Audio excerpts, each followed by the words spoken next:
This story is titled, During a Drunken Argument, My Dad Bet the Family Cabin on a Game of Cards, Now I Own It, and Thanksgiving Comes with Rent Invoices. Ever wonder how to turn a family Thanksgiving into a reality show episode that would make the Kardashians look functional? Let me introduce you to the cast of characters in my personal drama, how I became the landlord of my family's emotional baggage. I'm Alex, 31M, professional poker player and now, apparently, the proud owner of our family's lakeside cabin. A plot twist that's going over about as well as announcing you're a vegetarian at a Texas barbecue. My dad, Dave, 58M, is what happens when you combine stubborn pride with just enough whiskey to make betting the family cabin seem like a genius move. Think of him as a wannabe high roller who treats his retirement fund like it's Monopoly money. Mom, Sarah, 56F, is the type who stress bakes so much during family conflicts that our local grocery store puts butter on sale whenever they see her coming. She's currently going through what she calls her Zen phase, which mostly involves drinking wine out of mugs labeled tea and pretending everything is fine. My sister Jessica, 34F, is what you'd get if passive aggression was an Olympic sport. She'd take gold, silver, and somehow find a way to complain about not getting bronze too. Her husband Tom, 35M, just sits there during family arguments with the same expression as a houseplant watching a divorce, present but completely checked out. The cabin in question? Picture a Pinterest, rustic chic, bored, having a midlife crisis. It's been in our family for 3 generations, which apparently means about as much to my dad as a stack of poker chips after his 5th bourbon. This place has hosted everything from shotgun weddings to shotgun-wielding grandpa's squirrel hunting adventures, RIP both the marriage and the squirrels. So there we were, last Thanksgiving, with Dad in rare form. He'd been hitting the whiskey like it was going to be prohibited again, telling everyone his glory days stories. You know the type. Back in '85, I once played poker with a guy who knew a guy who cleaned Kenny Rogers' pool. I should mention that Dad's always had this thing about my poker career. He thinks because he once won a casino buffet coupon in a slot machine, he's basically the next Doyle Brunson. Every family gathering, he challenges me to a game, usually ending with him mumbling about how online poker isn't real poker, while Mom pretends she needs to check on a pie that isn't actually in the oven. But this time was different. Maybe it was the whiskey, maybe it was his wounded pride, or maybe Mercury was in whatever astrological position makes dads lose their minds, but he decided to raise the stakes. And by stakes, I mean he literally bet the cabin. The actual, physical, worth more than his retirement fund cabin. Looking back, I probably should have just let him win. But here's the thing about being a professional poker player. Sometimes you can't help but call someone's bluff, even when that someone contributed to your DNA. So picture this. We're all sitting around the cabin's ancient oak table that's seen more family drama than a therapist's couch. Dad's on his 6th whiskey, wearing his lucky poker visor from 1992 that looks like it survived a washing machine war. He's shuffling cards like he's trying to punish them for personal betrayal. You know, son, he slurs, dropping half the deck. Back in my day, we played real poker. None of this internet stuff. Clicking buttons like some teenager playing Candy Crush. He picks up the cards from the floor, probably adding some turkey dinner crumbs to the deck for extra seasoning. I'm trying to keep my poker face, but it's harder than usual because, well, family. Dad, I made 6 figures last year playing internet stuff. 6 figures. He snorts so hard his visor almost falls off. I once won $8,000 at the Golden Nugget. In one night. He conveniently forgets to mention this was in 1987 and that he lost $10,000 the next day, a story my mom loves to bring up during their spirited discussions about their retirement fund. Mom's stress baking count is up to 3 pies now, and Jessica's filming everything on her phone because apparently, we're her personal reality show. Tom's still doing his houseplant impression, but now he's stress-eating Mom's stress baking. Real poker, Dad continues, warming up to his favorite rant, is about looking your opponent in the eye, reading their soul. He attempts to demonstrate by staring me down, but his eyes are focusing on slightly different points, making him look less like a poker champion and more like a confused owl. Sure, Dad. Want to put your money where your slightly unfocused eyes are. That's when he starts in on my career choice. Again, you know what your problem is? You took the easy way out. Playing in your pajamas, clicking buttons. I built this family working real jobs, not gambling like some what, Dad? Some professional who makes more in a month than you did in a year. The room goes quieter than that time Jessica announced she was dating her meditation coach. Mom drops a pie tin. You think you're so smart? Dad's face is doing that thing where it matches his favorite whiskey's color. You think because you won some money playing with other kids in their basements, you're better than your old man? I should have let it go. Should have just nodded and gone back to my turkey. But something about the way he said kids in basements while sitting there in a visor older than my driver's license just got to me. All right, Dad. Let's play. Right now. You want to see real poker? I'll show you real poker. He laughs, but it's that dangerous kind of laugh that usually precedes really bad decisions. What's the stakes? 20 bucks? That's about all your online poker's worth, right? And that's when I decide to be a real asshole. I lean back, channel my best tournament final table energy, and say, how about something interesting? Something real? Like, say, the cabin. The room freezes. Mom stops mid-pie crust. Jessica actually drops her phone. Tom shows his first sign of life all evening by choking on a mouthful of stress pie. Dad's eyes finally focus, both of them, at the same time, and he gets that look. You know the one. That nobody tells me what I can't do. Look that middle-aged men get right before they try to prove they can still do a backflip at a family barbecue. The cabin. His voice is quiet now, dangerous. You want to bet the family cabin? Why not? Unless you're not as confident in your real poker skills as you claim to be. He stands up so fast his chair falls backward. Get the cards. And none of that Texas Hold'em millennial crap. 5-card draw. Old school. As I'm shuffling the deck properly, unlike Dad's angry card abuse, I catch Mom's eye. She's mouthing what I think is either, don't you dare, or need more flour. Hard to tell with all the pie anxiety. But it's too late. Dad's already getting the cabin deed from his important papers drawer, a shoebox under his bed, and I'm dealing cards like I'm about to perform a public service by teaching my father the most expensive lesson of his life. Some people might call this a dick move. They're probably right. But you know what's also a dick move?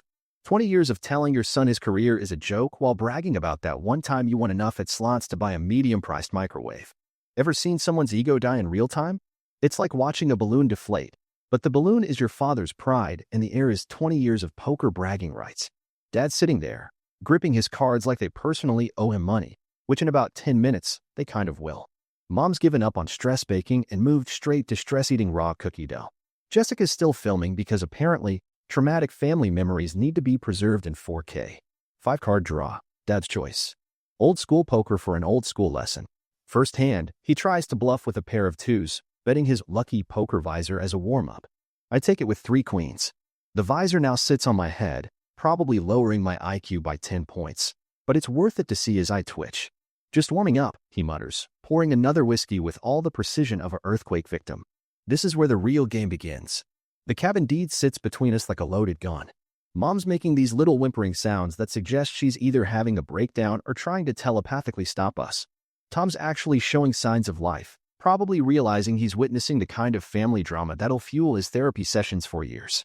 I deal the final hand, the big one. The deed or no deed moment. Dad's face is doing this thing where he's trying to look confident, but his left eye keeps twitching like it's sending Morse code signals for help. He looks at his cards and, oh boy, I know that look. That's the, I've got something decent, but I'm about to massively overplay it. Look, 20 years of poker, and my dad still has tells that a blind man could read. All in, he announces, slapping the deed down like he's trying to kill a mosquito with it. Let's see what you've got, hotshot. I take a slow look at my cards, queens full of aces. The kind of hand that makes you believe in either God or really good shuffling. You sure about this, Dad? Last chance to back out. I'm not even trying to hide my smirk anymore. Don't you dare patronize me, he growls, whiskey breath probably killing any plants within a 5-foot radius. Show your cards. The reveal is like watching a car crash in slow motion. His 2 paired kings and 10s, looking about as impressive as a participation trophy next to my full house. There's this moment, this beautiful, terrible moment, where his face goes through all 5 stages of grief in about 3 seconds.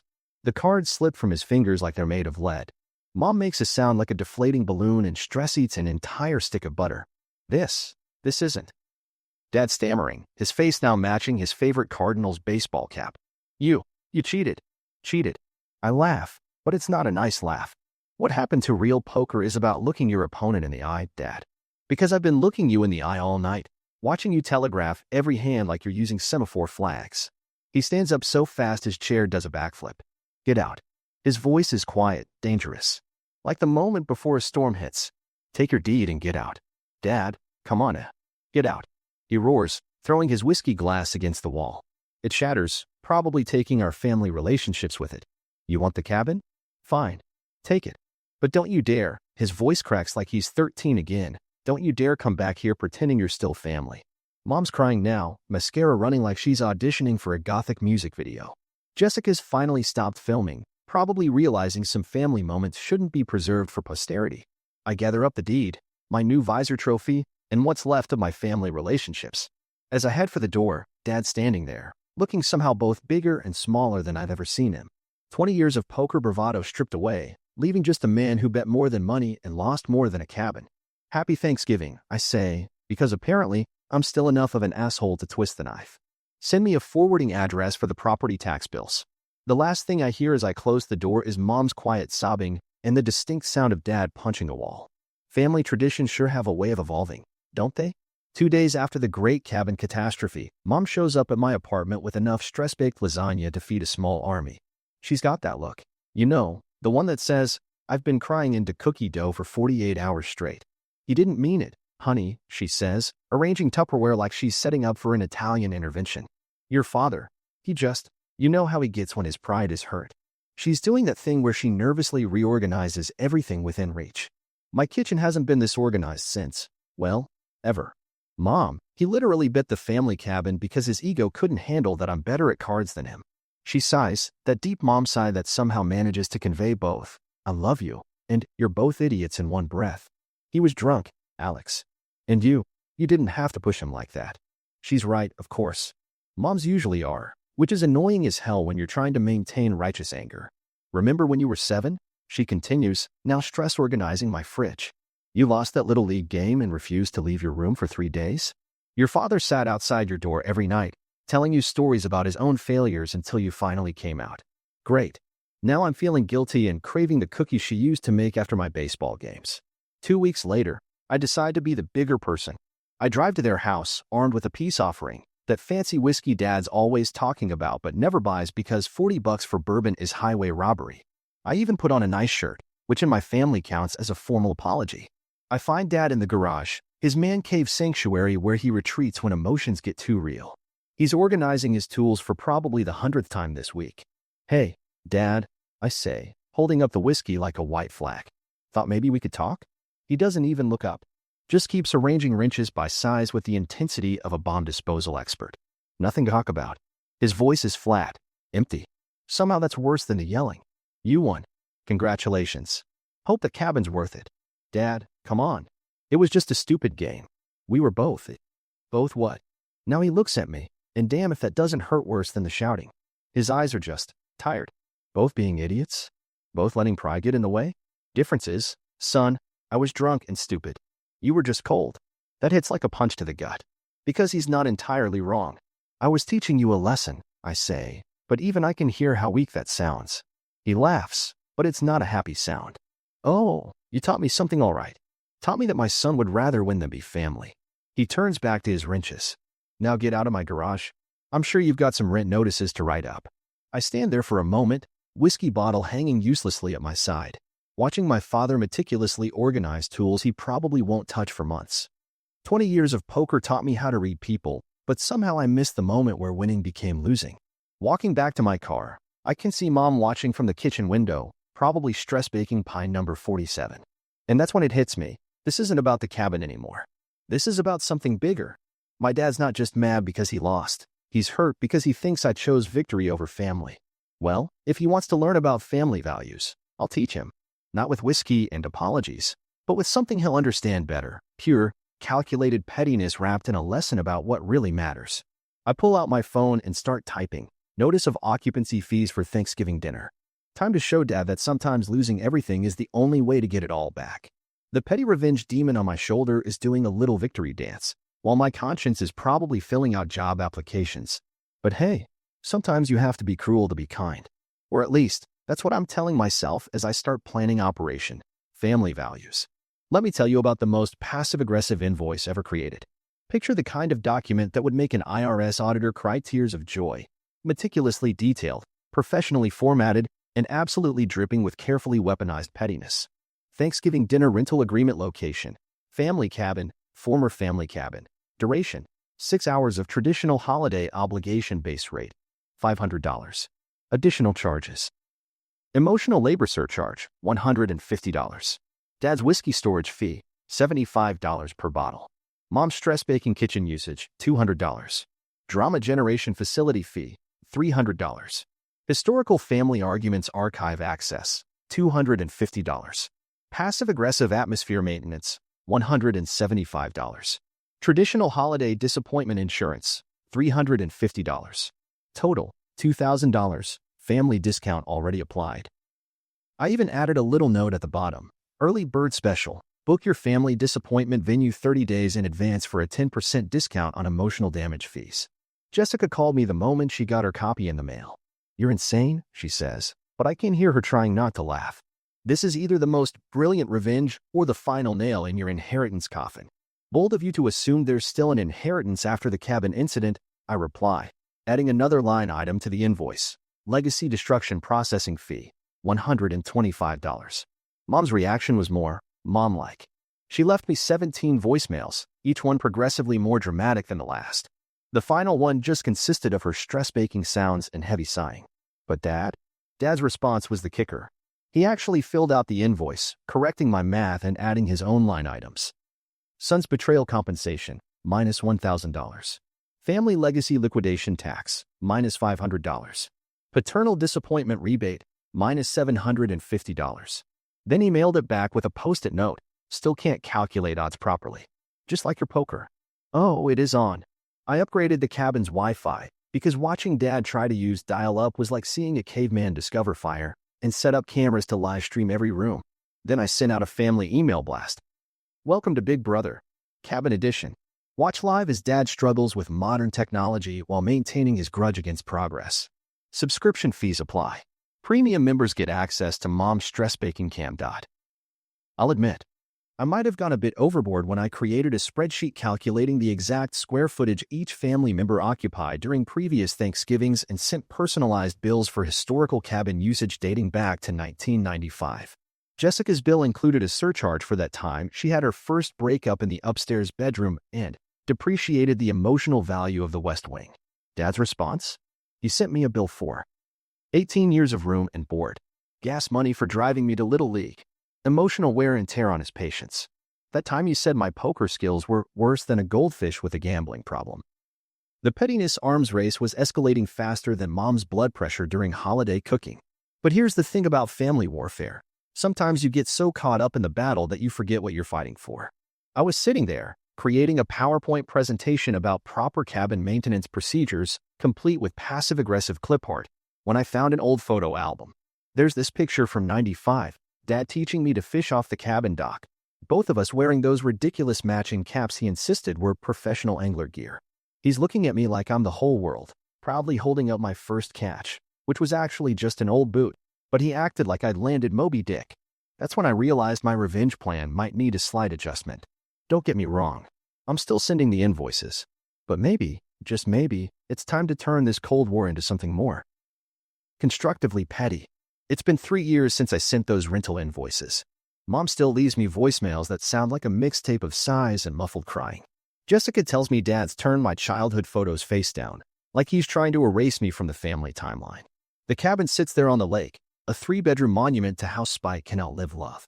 People keep asking why I don't just give the cabin back. It's just a building, they say, like that somehow makes it simpler. But here's the thing about family feuds. They're never really about what they're about. That cabin isn't just wood and nails. It's every time Dad dismissed my career, every backhanded comment about real work, every moment he chose his pride over his son. Last Christmas, I drove up to the cabin alone. Sat on the dock where Dad used to teach me to fish, drinking the kind of whiskey he always said was showing off. Found his old poker visor in a drawer, probably worth about $2 but somehow heavy with the weight of everything we lost. Mom sends me updates I never asked for, like she's writing the world's saddest newsletter. Your father started smoking again. He's talking about selling their house because the memories are too hard. He cried at Jessica's wedding when the father-daughter dance came on, knowing he'll never dance at yours. The thing that keeps me up at night isn't the question of whether I'm an asshole. I know I am. The real question is whether being right was worth being alone. I've got the deed to a family cabin and the satisfaction of teaching my old man a lesson, but I lost the guy who taught me to ride a bike, who worked double shifts to buy me my first car, who sat through every Little League game even though I was probably the worst pitcher in the history of baseball. Sometimes I think about just sending the deed back.